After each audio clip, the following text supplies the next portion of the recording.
Elappara Kozhikkanam 1-ാം division Shri Bhadrakali Bhuvaneshwari അമ്മൻ ക്ഷേത്രത്തിലെ ഉത്രം മഹോത്സവത്തിന് സമാപനമായി.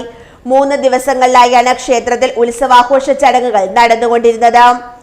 ഉത്സവാഘോഷങ്ങളുടെ സമാപനത്തിന്റെ ഭാഗമായി സംഘടിപ്പിച്ച പൊതുസമ്മേളനം മുല്ലപ്പെരിയാർ സമരസമിതി മുഖ്യ രക്ഷാധികാരി ഫാദർ ജോയ് നിരപ്പൽ ഉദ്ഘാടനം ചെയ്തു.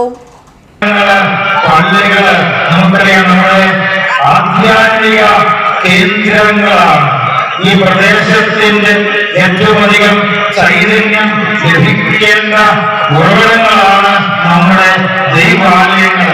അതുപോലെ ഈ തീർച്ചയായിട്ടും ഈ നമ്മുടെ ദൈവാലയവും ഈ പ്രദേശത്തിന് ഏറ്റവും അധികം ദൈവകൃപ ഈശ്വരൻ ലഭിക്കുന്ന ഒരു കേന്ദ്രമാണ് എന്ന് നമുക്ക് അറിയുവാൻ സാധിക്കും. അതുകൊണ്ട് തീർച്ചയായിട്ടും നമ്മുടെ ഈ ഉത്സവങ്ങളെയൊക്കെ നാം ഏറ്റവും അധികം പ്രോത്സാഹിപ്പിക്കണം. നമ്മുടെയൊക്കെ ആത്മീയ കേന്ദ്രങ്ങളാണ് ഇങ്ങനെയുള്ള ഈ ദൈവാലയങ്ങൾ എന്നുള്ള ആ ഒരു സത്യം നമ്മൾ മനസ്സിലാക്കണം.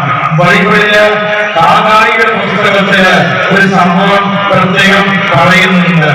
ആ ഇസ്രായേൽ ജനങ്ങൾ സ്വന്തം ഭവനങ്ങളെ പണിയുവാന് അവിടെ സ്വാർത്ഥ താല്പര്യത്തിനായിട്ട് അവിടെ ജീവിതം. ഏലപ്പാറ കോഴിക്കാനം ശ്രീ ഭദ്രകാളി ഭുവനേശ്വരി അമ്മൻ ക്ഷേത്രത്തിലെ 55-ാമത്തെ ഉത്രം മഹോത്സവത്തിന് സമാപനമായി. 3 ദിവസങ്ങളായാണ് ക്ഷേത്രത്തിൽ ഉത്സവാഘോഷ ചടങ്ങുകൾ നടന്നത്.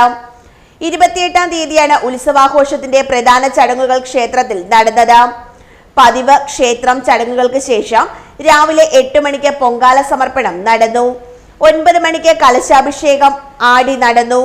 തുടർന്ന് വൈകിട്ട് 4 മണിക്ക് താലപ്പൊലി ഘോഷയാത്ര കോഴിക്കാനം 2-ാം ഡിവിഷൻ ആൽത്തറയിൽ നിന്നും ക്ഷേത്രാങ്കണത്തിലേക്ക് നടന്നു.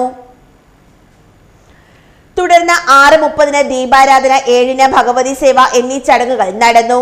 സമാപന സമ്മേളനം മുല്ലപ്പെരിയാർ സമരസമിതി മുഖ്യ രക്ഷാധികാരി ഫാദർ ജോയ് നിരപ്പൽ ഉദ്ഘാടനം ചെയ്തു. ക്ഷേത്രം പ്രസിഡന്റ് വേണുഗോപാലൻ മാധവൻ അധ്യക്ഷനായിരുന്നു. ചെമ്മണ്ണ് ശ്രീ അന്നപൂർണ ക്ഷേത്രം മേൽശാന്തി ശ്രീധരൻ നമ്പൂതിരി മുഖ്യ പ്രഭാഷണം നടത്തി. ഏലപ്പാറ ഗ്രാമപഞ്ചായത്ത് പ്രസിഡന്റ് ഉമർ ഫാറൂഖ്, മറ്റ് ഗ്രാമപഞ്ചായത്ത് അംഗങ്ങൾ, വിവിധ രാഷ്ട്രീയ കക്ഷി, മത, സാമുദായിക, സാംസ്കാരിക മേഖലകളിലെ നേതാക്കളടക്കം സംസാരിച്ചു. News bureau, Elappara.